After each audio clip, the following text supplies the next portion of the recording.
Hi! Magandang hapon sa ating lahat, sa aming mga ka-Abantel at sa aming mga L na L, live na live po, hindi ba? At ngayon po ay May 4, Tuesday, at alam niyo naman pag mga ganitong araw at ganitong oras, eto na, papasok na naman po ako. So, dyan lang po kayo dito sa aming show kung saan walang atrasan sa telling, sa chika, super galing, ang Abantel Liling! Don't go away, we'll be right back.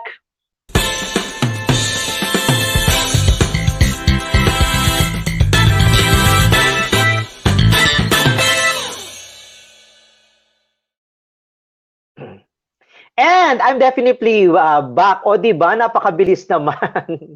Sana ma-edit mo naman, Jason. Lagyan mo naman ng mga previews sa videos natin, ng mga pictures natin dyan para at least meron tayong pagkakataong huminga-hinga. Anyways, ayan. Ako, ang dami-dami natin pag-uusapan ngayon dahil bukod sa showbiz, meron tayong politika, and at the same time, pwede po kayong magtanong about sa kung ano man na medyo related sa mga issues ninyo or related sa politics or kung saan man. Pero hindi naman po lahat kasi itong ating guest naman, wag naman natin masyadong syakin, gulatin ng husto.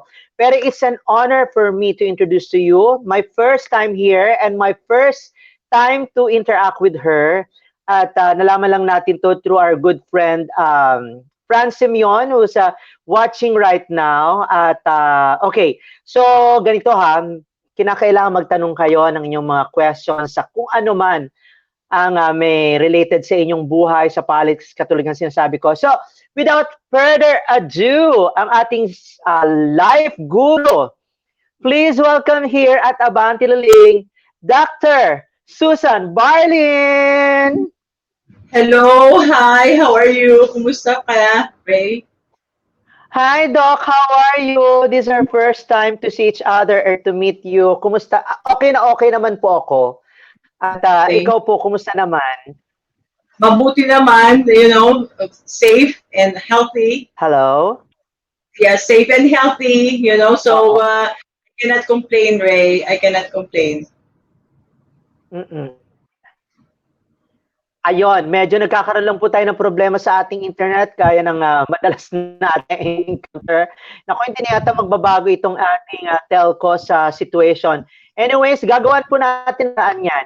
Again po, Dr. Susan, kumusta na po kayo ulit? Pasensya na po at medyo, ayun. Mabuti naman, Ray. Nasa mabuting kalusugan at saka syempre, I'm really very happy dahil mga mahal sa buhay, wala namang sakit at saka of course nalulungkot dahil maraming may sakit ngayon at maraming walang trabaho, So patuloy pa rin ang pagdadasal at saka syempre magbigay man lang ng inspirasyon sa ibang tao. Doc, bigyan lang niyo po kami ng a little background of yourselves. You're a PhD, you're a doctor, at base dun po sa nabasa ko na binigay sa akin ni Franz at ni Franz Simeon, o Francis kasi yung pangalan. Medyo related po kayo sa social economy, tama ba ako? Social studies ba or something, social life, about psychological mga tao. Totoo ba? Tama ba ako, Doc? Well, Ray, ang background ko, let me just put it in a maybe 90 second, okay? I was raised from a very humble family, and then so I know how it is to be without all the luxuries of life. And then, of course, I climbed through the ladder and then nag-migrate ako sa US and sa awa ng Panginoon, naging successful doon. And then, mga 15 years ago, I started to think of how can I come back here in the Philippines para mabigyan ng inspirasyon ang mga kababayan natin na walang imposible sa buhay. So, my life has been very, very colorful. I've had a lot of highs and downs, So, sa lahat ng experience ko, now I am not only inspiring them, but I'm also trying to give them kung ano ang mga techniques, ano ang mga pamamaraan, ano ang dapat gawin pagka ikaw ay nasa pinakamababang estado ng buhay mo at gusto mong makaahon sa kahirapan. Okay. Doc, nagkaroon ba kayo ng clinic sa States, sa US, at doon po ba kayo nag-graduate ng inyong pagdo-doctorate or something? Hindi, Ray. Actually, meron akong opisina. I've been in different businesses, Ray. Iba't ibang klase, from real estate, also financing, also events management. I did organize big conventions. I also was in the car industry. May car lot ako, and of course, car rental. I used to have a 100-feet car rental in near LAX. And then, meron din ako mga facilities for the elderly. And then, meron din ako yung publication ko. I was the president of the press club in the US, US Filipino Press Club. And then, also on international real estate and consultation. So, I do consult on tourism development concept, ganun ang so I was consultant to China, I was consultant to Mexico, and I did also marketing and branding for developers from all over the world. So yun ang forte ko. Meron din akong events like House of Blues. Parang I used to have a club show where near the beach, 750 seating capacity na ang mga magko-concert doon, let's say sila Ray Charles, Kelly Jean, yung mga ganun. Wow. Yeah. Very adventurous ako pagdating sa business. Okay. Doc, how long have you been away dito sa atin bansa? Actually, I migrated to the US in the early 80s. Okay, so pero there was never a year that I did not come back here. So, kasi very patriotic ako. Ayaw kong mawala yung pagka-Pilipino ko. So, every year, I make sure na uuwi ako and I'll spend a month or sometimes twice a year kasi I want to be connected with my roots. Kasi ang dami ko nakitang Pilipino sa Amerika na 10 years na, 20 years bago umuwi, tapos Islam na silang magsalita, nakalimutan na nila kung ano ang pinanggalingan, Amerikano na sila. Ayaw ko maging ganun. So, and then of course, recently, about 11 years ago, I started staying here more than I was in the US kasi nga sa yung advocacy kong gustong gawin ngayon. Doc, parang ang laki naman ng sinakripisyo mo sa karera mo, and yung money matters or yung pera na pwede mo pang kitain sa US para lang dito sa pagbabalik mo sa bansa. Ray, that's a very good question. Kasi hindi ang pera naman pwede rin kitain dito sa Philippines, right? Ang pinakamalaking sacrifice na ginawa ko, Ray, is yung mas mag-spend ako ng time dito kaysa sa mga anak ko na lahat nasa Amerika at saka mga pamilya kong nandoon. Yun yung pinakamalaking sakripisyo. Kasi yung pera, you can earn it anywhere, di ba? Pero with your achievements, no, parang hindi mo na kinakailang magtrabaho. You just harvest the fruit of your hard labor. Hindi ba doon ang mga nakaraang taon? And as far as I can see, you're living in a very comfortable life here in the Philippines. Kasi nga nagtrabaho ka ng bonggang-bongga sa Amerika. And then it's about time na dito ka naman mag-relax sa sariling bayan natin. Tama ba ako, Doc? Oo. Kung sarili ko lang iisipin ko, Ray, tama ka. Pero merong calling Merong something is telling me na meron akong calling na to inspire others, and then ma-share sa kanila not only yung pamamaraan kaya I came back here, and it's really more gratifying. Siguro sabi ko nga sa mga empleyado ko binabayaran ko yung sarili ko para ako magtrabaho ngayon. You know what I mean? So I have to pay myself to work. Hindi, you know what I mean? Yes, yes. Doc, what other businesses you're into dito sa Pilipinas, or you're still running your businesses abroad sa US ba kahit wala ka doon? Kasi sa net age natin ngayon, kahit nasaan ka, pwede kang mag-manage ng negosyo mo.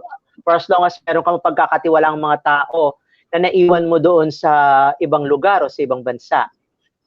Tama, tama. Ang ginawa ko dati kasi, sabi ko nga sa'yo, I wanted to help the Philippines. No? Yung parang I know na meron akong gustong gawin. Gusto kong in early 2000, no? I wrote the 5-year Philippine Economic Recovery Plan through Philippine Global Real Estate Sales. So, ako yung unang-unang nag-market ng mga second home destination na maging second home destination ang Philippines. So, real estate yung naisip ko na paraan para makatulong sa economy natin dahil nung mga panahong yun, bagsak na bagsak ang economy ng Philippines. So, until, of course, naging successful yun, I was actually appointed by CREBA to be the North American president of CREBA. And then I did the roadshow and introducing Buy a Homes Back Home program. And then I met with former Secretary Durano, and then sabi ko sa kanya, and then nalaman niya yung ginagawa ko, and I wanted to revive MICE. Alam mo yung MICE, yung meetings in tsaka conventions, no? So, nung panahon ng former President Marcos, na under the leadership of the former First Lady Imelda Marcos, sikat na sikat ang Pilipinas na maging destination ng mga convention. So, ang mga turista natin dati, ang mga professionals, no? Sad to say, no, after that, ang naging mga turista natin, puro yung mga $90 a day lang. Gusto kong mabago yun. Yun ang forte ko, right? So, sabi ko kay Secretary Durano, why don't we create, brand the Philippines again as a convention destination? Na dito magkaroon ng convention yung mga international events, right? So, but then, so sabi niya, Susan, para gawin natin yan, nagustuhan niya yon. So I organized the first Asian International Real Estate Expo 2007 yun. Pero 2005 ko kinonceptualize. So we branded it. I went all over the world, four countries a month promoting it. Very, very nice. Pero kaya lang, 1 week before the event, ang daming mga nangyari. Yung isa, ay sumabog na sa LPG doon sa may Glorieta. Bata ka pa siguro noon. So, napacify ko pa yung mga delegates ko. Yung second naman, nagkaroon ng car bombing sa Batasan. So, wow, my God, shaky na yung mga delegates ko dahil sabi, magulo yata sa Pilipinas, And the third one was Senator Trillanes, kaya nung in-interview ko siya, sabi ko, Senator, malaki ang utang mo sa akin. Senator, occupied Manila Peninsula, and the former Oyo send in the bombs, the mga truck, di ba, ang armored truck, right? So, may mga delegates na ako noon, pero 5% pa lang. So, nagkaroon ng travel advisory against the Philippines. And that is all my delegates canceled. So I have to refund their money. So sayang talaga, sayang na sayang. Pero after that, so yung mission ko na maging convention capital ang Philippines nag-collapse kasi parang pinatunayan lang na kaya walang nagpupunta dito para mag-convention kasi very unreliable. Baka mamaya may gulo. You know what I mean? So I lost $2.5 million there. Okay? What? A lot. Yeah. $2.5 million? That was a lot of money during that time, Doc. 2 years the motion, Ray. 2 years. Grabe yung pagod. Grabe. Nasa YouTube lahat yan. Pagka ginugol search mo kayo makikita. Pero was that your own money, or is it a government money or a private sector money? Your own money? Yes, one woman operation. Wala akong partner, wala akong ano. Pera ko lahat yun. You know? $2.5 million, Doc.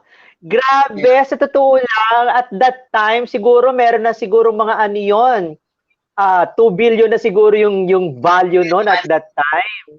Or 1 Hindi naman. billion or so. Hindi naman. Kaya lang, ang masakit doon yung oras na, tsaka yung, alam mo yung gigil mo na magiging successful yun na makikilala ng Pilipinas tapos biglang nag-collapse lahat, di ba?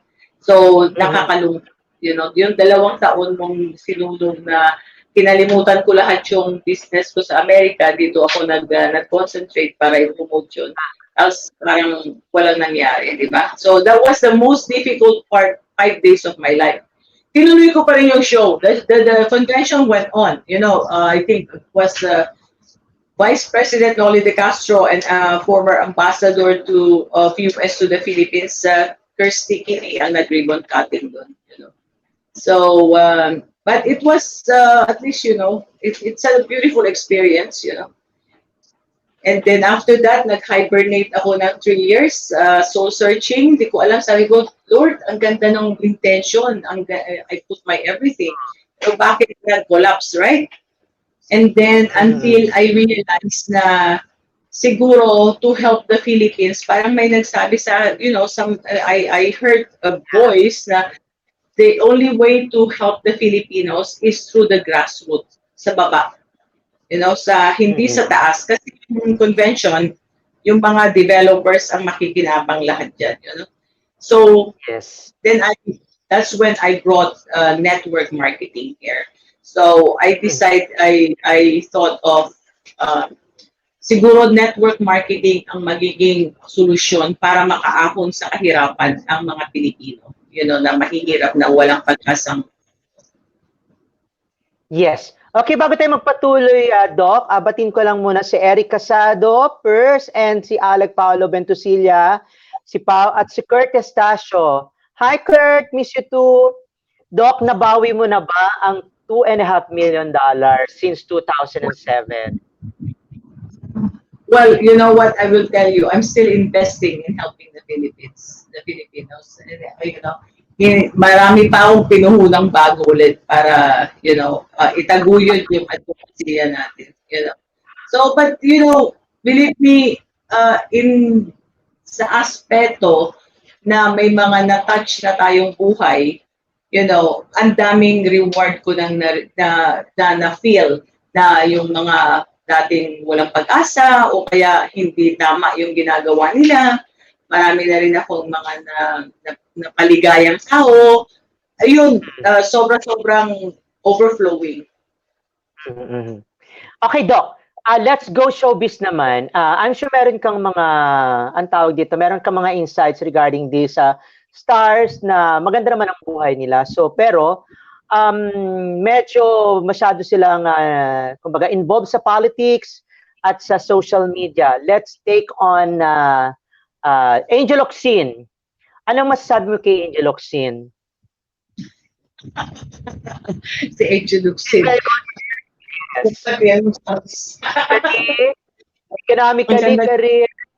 And ano ba dapat niyang gawin para at least mas bumango pa ang kanyang imahe sa publiko, or hindi niya dapat gawin since you are expert ka sa economic solution or something or kung ano man or tungkol sa pagkakaperahan?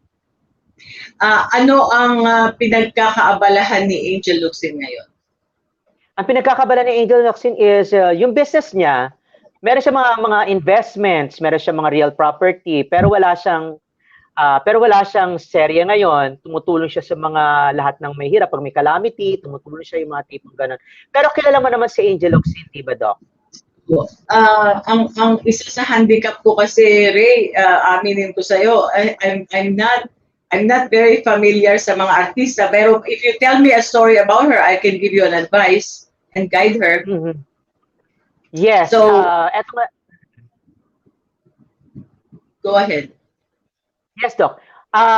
Okay. Si Angel kasi medyo controversial siya because of the community pantry, and she's been profiling as supporters of the Communist Party of the Philippines. Though isa siyang philanthropist, marami siyang natutulungan, and yun nga, and she's an open, ano bang tawag dito, parang opposition ng gobyerno. Okay. Well, first of all, pagdating sa politics, I don't want to side her or I don't want to oppose with her kasi lahat naman tayo may karapatan na mag-stand for where we belong, right? So, Yes, I ayaw kong pangibabawan siya doon, right? Sarili niya, choice yun. Pero pagdating naman sa pag-philanthropist, sinahangaan ko siya, ipagpatuloy niya yon. I think narinig ko yung sa community pantry na yon na imbis na siya ay maging sympathetic ang tao sa kanya, parang inano pa siya kasi bala ko community pantry ba yon. And then biglang nabalita ngayon kay Angel Lucing, sabi ng mga staff ko, ma'am, nagkaroon ng problema, in-announce niya sa lahat ng tao. Then binabash siya. Wag sana natin siyang i-bash.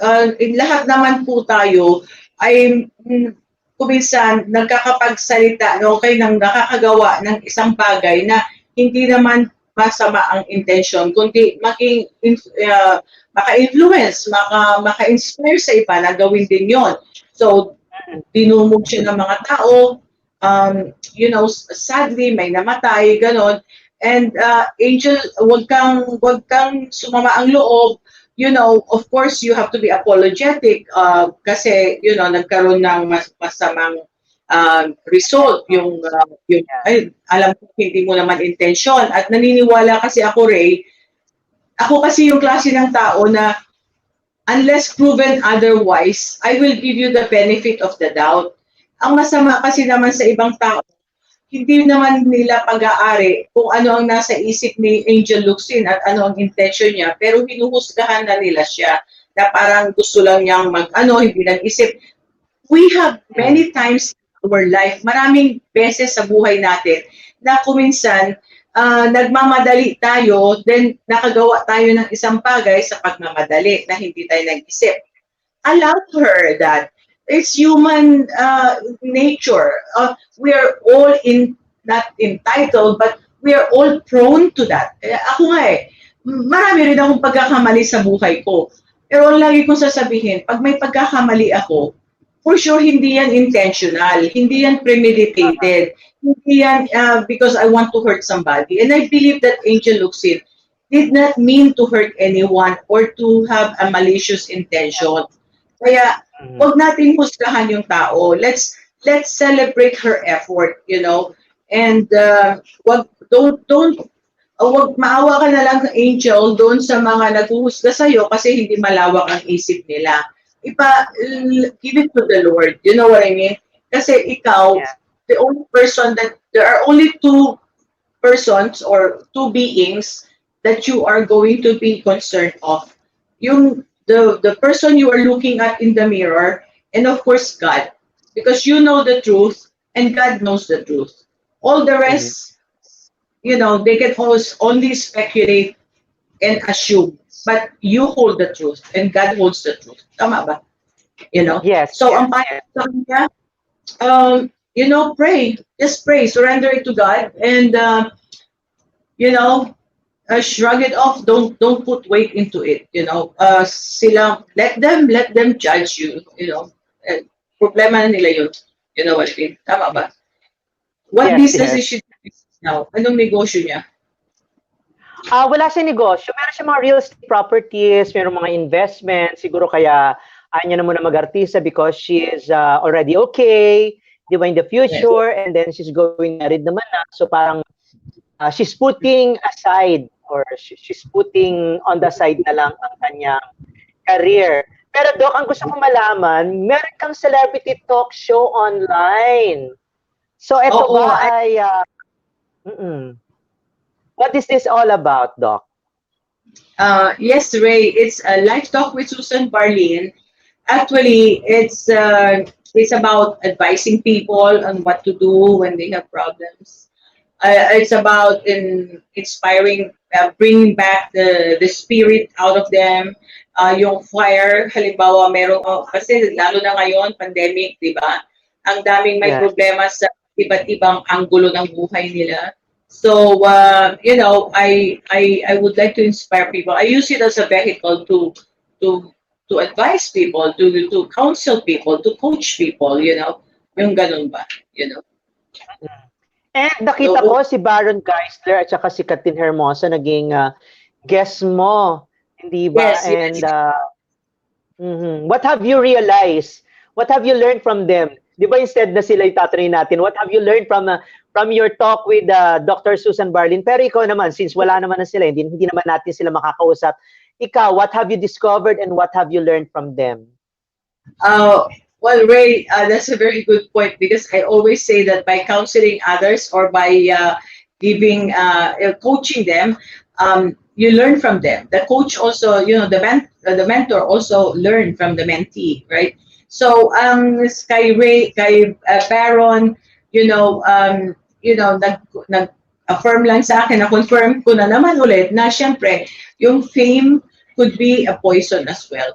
Yung bang pagka sumikat ang isang tao, pag hindi nila na-handle yung fame na ganon, nagkakaroon siya ng mas lalong, mas malaki yung vacuum sa sarili, mas mataas yung nararating ng isang tao, mas lumalaki yung vacuum eh.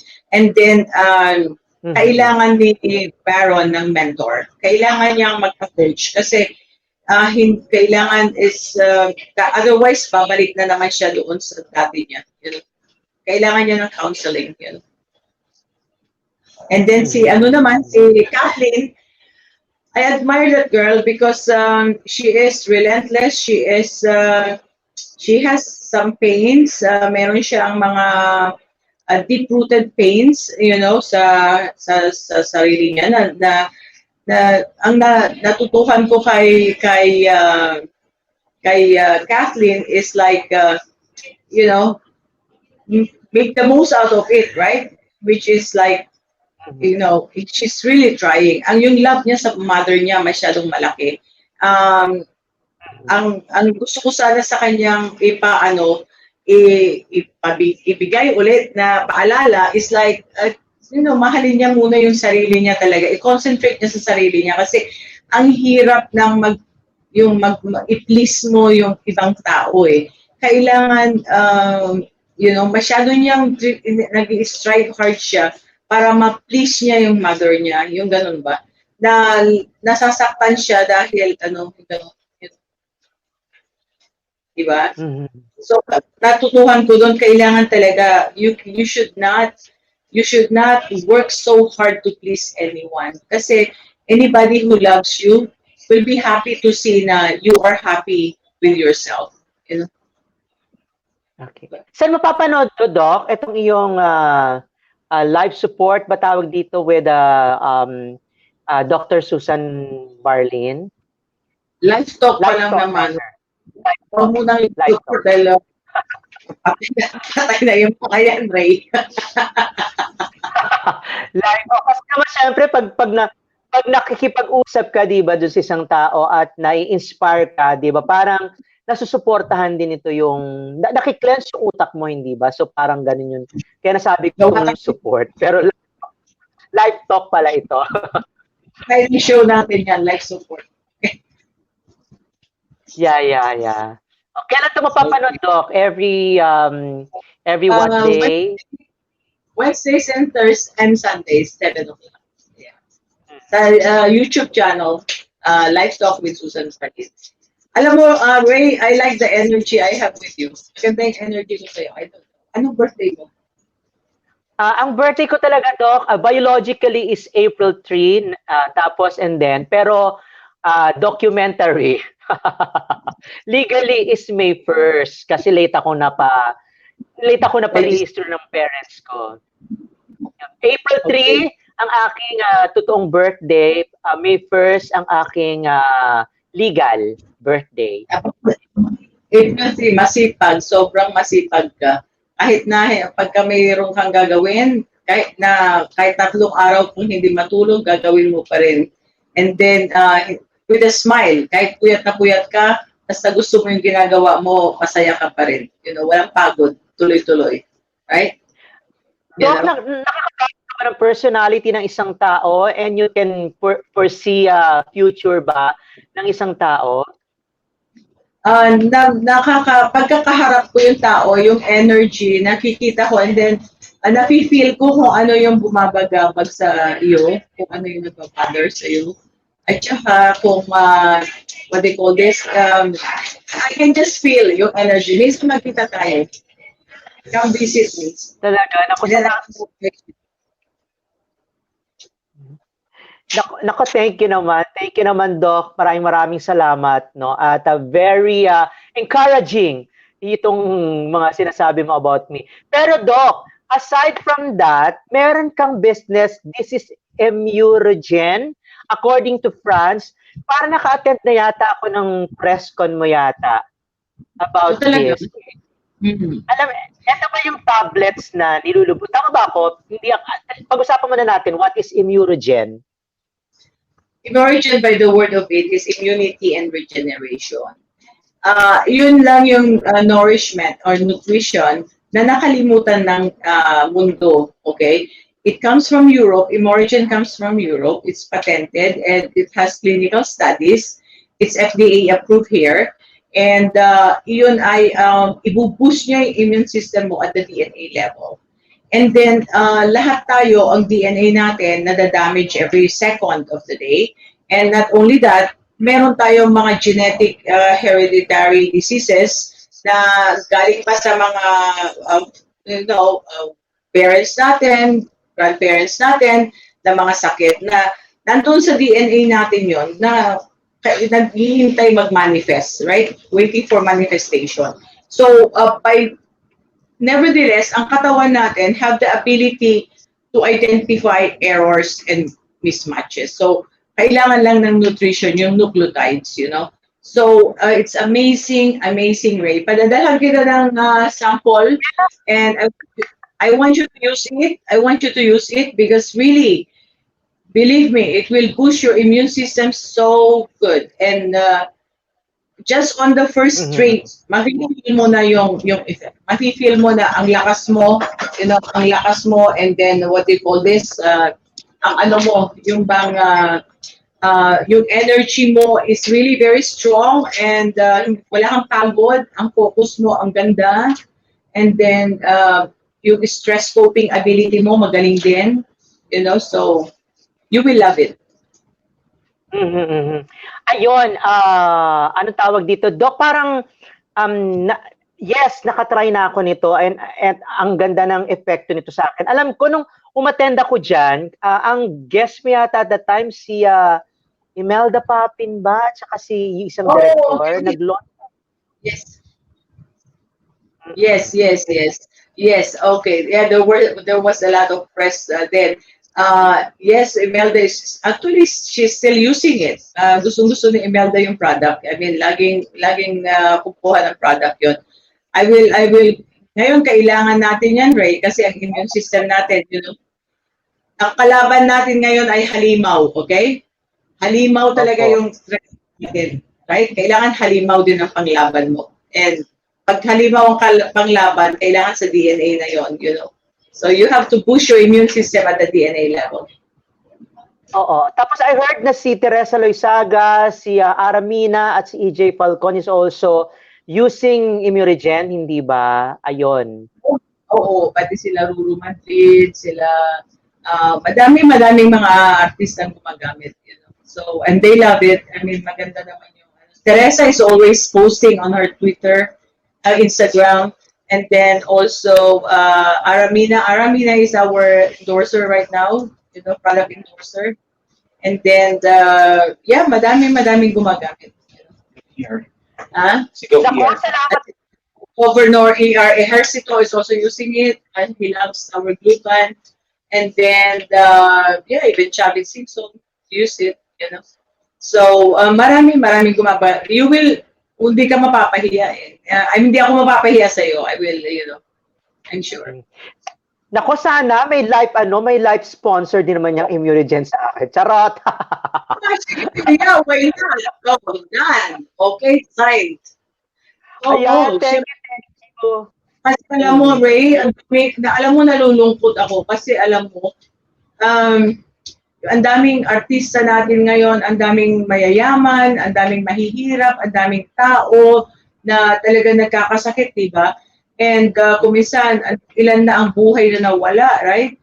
Kuminsan Yes. iniisip ko, ay, sana nagtitake sila nito kasi ito ang kailangan natin para palakasin yung ability ng katawan mong lumaban.